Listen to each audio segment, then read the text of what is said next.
नमस्कार, मैं हूं राकेश कुमार। आप देख रहे हैं मत अभिमत।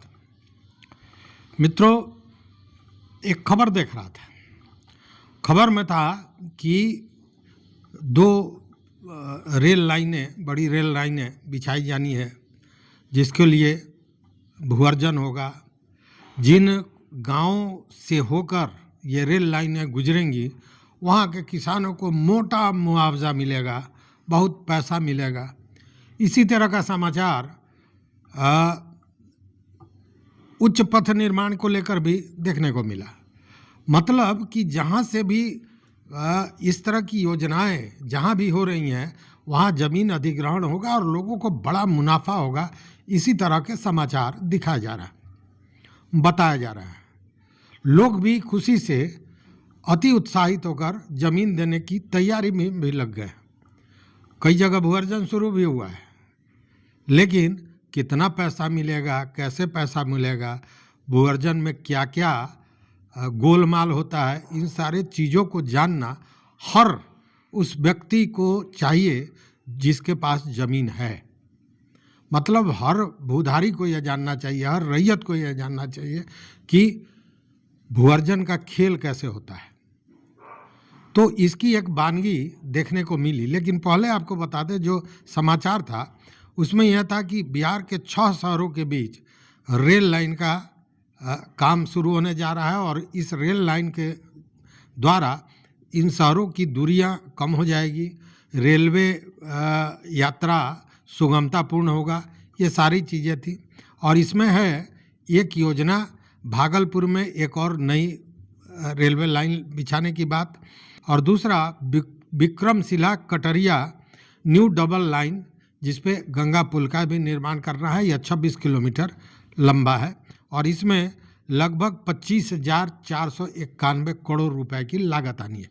इसका बड़ा लाभ भी होगा। लाभ ये होगा कि इससे गोड्डा, दुमका, देवघर, रांची, भागलपुर, इन सारे जगहों पे और अन्य भी शहरों में रेलवे यात्रा सुगमतापूर्ण हो सकेगी, दूरियां घटेगी, एक दूसरे शहर का संपर्क बेहतर होगा। और इसके लिए लगभग 200 हेक्टेयर ज़मीन का भूअर्जन करना है। 200 हेक्टेयर ज़मीन का भूअर्जन करना। यह तो एक योजना की बात बताई हमने। इसके अलावा कई उच्च पथ की योजनाएं हैं, अन्य रेल योजनाएं हैं, बहुत सी योजनाएं हैं और इसके लिए भूअर्जन होना है। और इसी को लेकर हमने समाचार देखा जिसमें दिया था कि जिन गांवों से वो गुजरेगा, उन गांव के रैयतों को मिलेगा मोटा मुनाफा। लेकिन मुनाफा कैसे मिलेगा यह भी समझिए, और इसकी एक वानगी है। इस वानगी से समझ में आएगा कि सरकार भले ही नियम बना ले, एक नहीं ऐसे कई मामले हैं जिसमें उच्च न्यायालय से लेकर सर्वोच्च न्यायालय तक मुआवजे को लेकर फैसला दिया है। पिछली बार भी हमने बताया था, जिसमें बाज़ाब्ता कोर्ट ने राज्य सरकार को फटकार लगाई थी और कहा था कि एक कल्याणकारी राज्य का काम केवल यह नहीं होता है कि रैयतों से ज़मीन ले ले अपनी योजनाएं के लिए, उसका यह भी काम है कि जिनका ज़मीन लिया जा रहा है उसके पुनर्वास की व्यवस्था करे, उसको सही मुआवजा दे। और तब उस मामले में सुप्रीम कोर्ट ने कहा था कि 3 महीने के अंदर में मुआवजे का भुगतान होना चाहिए, और वह भी 10 वर्ष पुराने रेट से नहीं, अभी के रेट से। ये सारी चीज़ें हैं और आप जानते हैं, हमने बताया भी है पिछले वीडियो में। यह घटना जो मैं बोल रहा हूँ वानगी, कि कितना पैसा और कितना मोटा रकम मिलेगा, उसी तरह का रकम मिला है।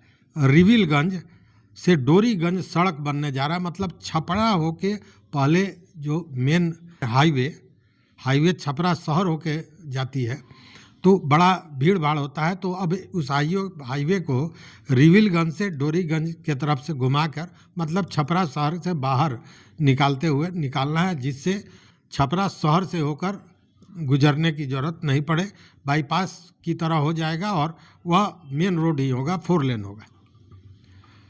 इसके लिए योजनाएं बनी, इसके लिए सारी काम हुई, और आज से कुछ दिन पहले एकाएक दर्जनों के भाव में आप देख रहे होंगे दर्जनों के भाव में जेसीबी मशीन, ट्रैक्टर और सब आया और काम चालू हो गया। मिट्टी भराई का काम, जहाँ से उच्च पथ जाना है उस पर मिट्टी भराई का काम शुरू हो गया। और मिट्टी भी कहाँ से, तो जो प्रस्तावित जगह है उसके दोनों तरफ जो खेत में फसल लगे हुए हैं उन फसलों को बर्बाद करते हुए उसका मिट्टी उसमें डाला जाने लगा। मतलब कि बगल का खेत से 3 फीट से 4 फीट तक मिट्टी काटने का काम हो रहा है।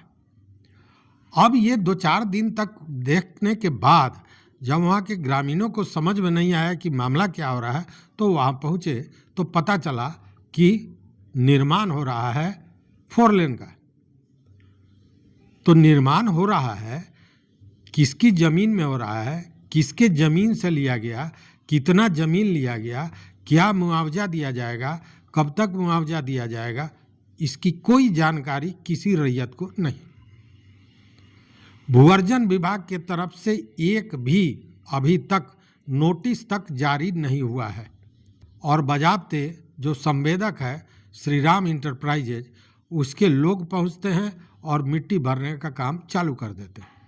जबकि आपको याद होगा पिछले दिनों हमने बताया था कि ये NHI द्वारा इस तरह का एक निकाला गया था जिसमें ये था कि इतना % तक अगर भूअर्जन हो जाता है, उस पर हमने पूरा डिटेल्स वीडियो भी दिया था, तब क्या होगा, 50% तक अगर भूअर्जन होता है तब एजेंसी तय किया जाएगा, 75% तक भूअर्जन हो जाता है उसके बाद वर्क ऑर्डर दिया जाएगा। ये सब मतलब भूअर्जन हो जाएगा, काम शुरू हो जाएगा, इतने % तक हो जाएगा, एक तय किया गया मापदंड, उसके बाद ही संवेदक को दिया जाएगा, उसके बाद ही वर्क ऑर्डर दिया जाएगा। इस तरह का की नीति अपनाई गई। लेकिन यहाँ क्या हुआ, अभी तक जमीन वाले को, रैयतों को कुछ पता ही नहीं है। जरा देखिए इस वीडियो को। काम को स्थगित किया जाए।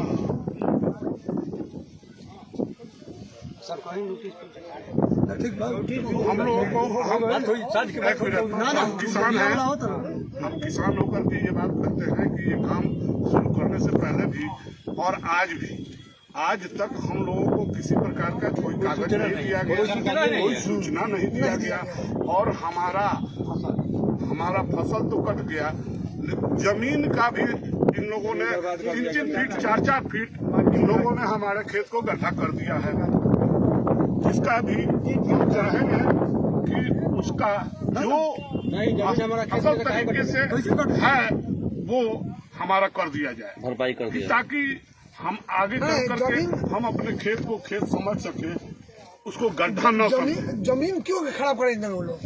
अपना कहीं तरह जितना मिला है ऊपर नोटिफिकेशन कर सब किसी को सूचना दे और बात कर रहे, उसके बाद उसके हाथ लगाए रोड के लिए या माटी काटने के लिए। नियम यही है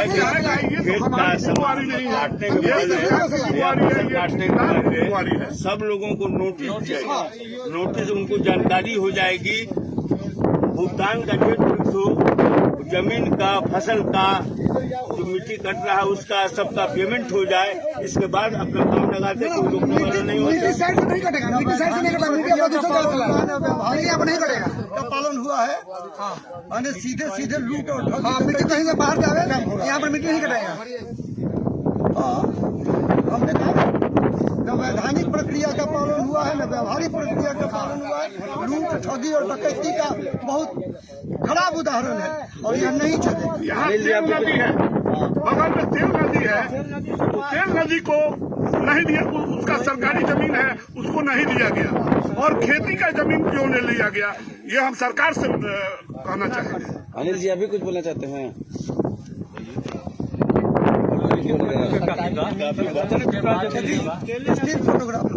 सर, किसी भी रैयत को कुछ पता नहीं है कि कितना मीटर ले रहा है हमसे और कितना नहीं, कोई जानकारी किसी रैयत को नहीं है। और आनन फानन में ये सामने दिखाई दे रहा है 4 लेन का काम युद्ध स्तर पर शुरू हो चुका है। तो आम रैयत को ये चाहिए कि जानना, ये चाह रहा है कि भैया क्या होगा, कैसे होगा, कोई अथेंटिक्स कोई पर्सन आए बतावे। और उसका पेमेंट करें, भुगतान करें। कितने लोगों को प्रभावित कर रहा है लगभग? ये तो 500 से ऊपर लोगों को प्रभावित कर रहा है। पूरा जायल शहर मौजा जो है उसके किसी को पता नहीं है कि क्या होने वाला है, किसी को कोई जानकारी नहीं है। और मिट्टी कटाना शुरू हो गया, फसल सामने आपके है, पूरा क्षति हो गया है। सैकड़ों भी बोलिए किया जा रहा है। मिट्टी जो फूल है, मिट्टी कहाँ से ले आए? जो बनना है, और वो लोग कहाँ से ले आए? मिट्टी कंपनी प्रोवाइड कराएगी। आपको आगे कंपनी बताइए कहाँ से मिट्टी लाना है। हाँ, कल 70 मीटर जो है ना मौखिक, हम बोले किसान को बुलाइए तो किसान भी थे साथ। हम आप कह रहे हैं तो चलिए दिखाइए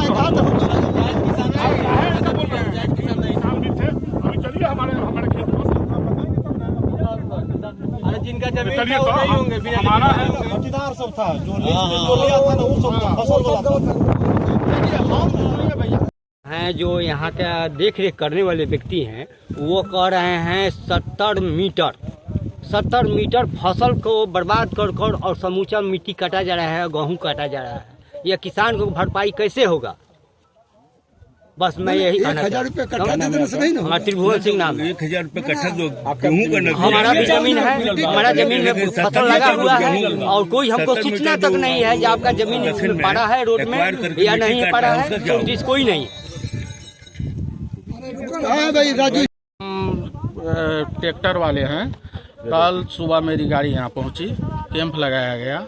उसके बाद कल के डेट में ही इस कंपनी के सुपरवाइजर लोग मेरे पास गए, बोले कि मिट्टी का बात हो गई, फसल की बात हो गई, आप चलिए गाड़ी लगाइए, काम शुरू कीजिए। क्या रोज से हाँ, तो हम आए। 2-3 दिन से हो रहा है। नहीं, मेरी गाड़ी कल से आई है और मेरी गाड़ी यहाँ पहुँची। हम लोग यहाँ आए तो गेहूं कटा हुआ था जिस खेत में हम अभी काम कर रहे हैं। कंपनी के लोग थे, वो खेत वाले भी किसान लोग कुछ थे, वो लोग भी बोले कि ठीक है चलिए कीजिए। कल शुरू किए, कल किसी भी प्रकार का रुकाया नहीं गया। आज ग्रामीण लोग आए हैं, रोक दिए हैं काम। इनका कहना है कि हम लोग से किसी भी तरह का बात नहीं है, आप काम कीजिए, काम बंद कीजिए जब तक न हम लोगों का जो मुद्दा है उसका निष्पादन होता है, तब तक के लिए मैं काम को ब्रेक कर दिया। किस कंपनी से आपका? श्री राम इंटरप्राइजेज। आपका क्या नाम है? राजू झा। उस कंपनी से कोई लिखित आपके पास एग्रीमेंट? हाँ, एग्रीमेंट है मेरे पास। कहाँ से कहाँ तक सड़क बनाने का? ये 27 किलोमीटर की रोड है। कहाँ से कहाँ तक? वो तो सर याद नहीं है। अच्छा ठीक। तो देखा आपने क्या कहा। अब जरा आप सोचिए, वहाँ कहा जा रहा था रेलवे लाइन में कि मोटी रकम मिलेगी। मोटी रकम तो यहाँ भी मिली है। किस चीज़ का? जो फसल लगा हुआ था उस फसल का जो ग्रामीण किसान हैं उनको किस तरह बेवकूफ़ बनाया गया, मूर्ख बनाया गया या झांसे में रखा गया कि फसल के मुआवजा के नाम पर 1000 रुपया कट्ठा दे दिया और ज़मीन से मिट्टी काटना शुरू कर दिया। अगर आज आप किसी भी शहर में, इवन पटना में भी, अगर आपको 1 टेलर मिट्टी की ज़रूरत हो तो 2000 रुपये से ज़्यादा आपको देना पड़ता है। और यहाँ पूरे ज़मीन से 3 फीट से 4 फीट तक गड्ढा करके मिट्टी लिया गया है, फसल भी बर्बाद किया गया है और दिया गया है वह भी कुछ किसानों को जो पहले से वहाँ मौजूद थे, उनको 1000 रुपया प्रति कट्ठा फसल का मुआवजा तो नहीं कह सकते हैं, क्योंकि ये मुआवजा नहीं हुआ, ये ठेकेदार ने अपने तरफ से दिया और काम चालू करा दिया। चूँकि ठेकेदार का तो कहीं ना जबकि इसको लेकर बाजाबता SIA रिपोर्ट है, सोशल इम्पैक्ट रिपोर्ट है, और उस रिपोर्ट में सारी चीज़ें होती हैं कि इस योजना के तहत किन किन लोगों का ज़मीन आना है, किन किन लोगों का भूअर्जन होना है, वो क्या रेट होना चाहिए, MBR क्या है, ये सारा डिटेल्स होता है SIA रिपोर्ट में। SIA रिपोर्ट तक जो जानकारी है वहाँ के लोगों को, लेकिन उसके बाद की कोई जानकारी नहीं है, क्योंकि भूअर्जन की प्रक्रिया शुरू ही नहीं हुई और काम चालू हो गया। तो जरा आप लोग जो ये भागलपुर रेल लाइन बन रहा है, Vikramshila Katariya new rail line बन रहा है, कई जगह NH को लेकर भूअर्जन की बात है, तो आपको भी कहीं इसी तरह मुआवजा मिला, इतनी ही मोटी रकम मिली, तो आपका क्या होगा, ज़रा सोच लीजिए। और यह केवल एक घटना नहीं है, ऐसी दर्जनों स्थितियां बनी हुई है। रक्सौल में, मोतिहारी में इस तरह की कई घटनाएं हैं। ज़मीन ले ली जाती हैं और मुआवजे के नाम पर रैयतों को दौड़ाया जाता है। और अब तो हद हो गया कि ज़मीन बिना रैयत की जानकारी के, बिना रैयत के स्वीकृति के, बिना भूअर्जन के सीधे उस पर काम चालू हो गया। तो यही है कल्याणकारी सरकार। इसलिए आपका कल्याण कहीं सरकार न कर दे, इसका ध्यान आपको पहले से रखना होगा। तो इस वीडियो में बस इतना ही। देखते रहिए मत अभिमत। मित्रों, चैनल पर नए हो तो सब्सक्राइब कीजिए, लाइक कीजिए, दोस्तों के साथ शेयर कीजिए और अपना विचार जरूर दीजिए। बहुत बहुत धन्यवाद। कोटिशः आभार।